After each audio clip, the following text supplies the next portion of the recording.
Hello সবাইকে, সবাই কেমন আছো? আশা করি ভালো আছো, আমিও খুব ভালো আছি।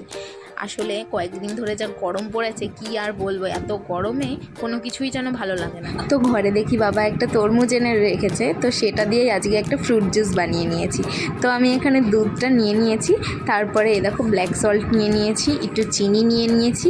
আর তোমরা কে কে এরকমভাবে ফ্রুট দিয়ে অনেক রকমের জুস বানিয়ে খেতে পছন্দ করো, অবশ্যই কমেন্ট করে জানিও, আমার তো খুব ভালো লাগে। এই দেখো, যেই দেখেছে আমি তরমুজের জুস বানাচ্ছি ও কিন্তু চলে এসেছে আমাকে হেল্প করার জন্য, কারণ ও কিন্তু এসব জুস খেতে খুব পছন্দ করে, মানে সব ফলেরই জুস খেতে ও খুবই ভালোবাসে। তো কথা বলতে বলতে দেখো আমার কিন্তু তরমুজটা পেস্ট করা হয়ে গেছে, চিনি দিয়েছি শুধু।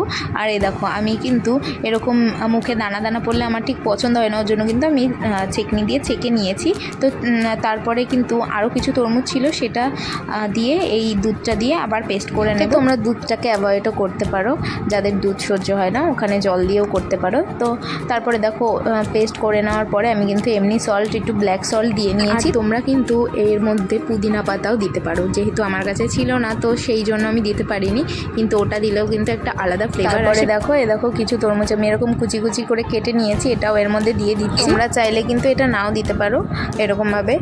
তো আমার বেশ ভালোই লাগে, আর আমার এসব জুস খেতে প্রচণ্ডই ভালো লাগে। তোমাদের কেমন লাগে তোমরা অবশ্যই কমেন্ট করে জানিও, আমার কিন্তু খুবই ভালো লাগে। আর এর মধ্যে হালকা একটু বরফ দিয়ে নিয়েছি, আমি ঠান্ডা জলটা দিইনি যেহেতু রিক খাবে। তো আজকে এতটুকুই, ভালো লাগলে লাইক, কমেন্ট অ্যান্ড সাবস্ক্রাইব করে দিও। দেখা হবে নেক্সট ভিডিওতে, টাটা।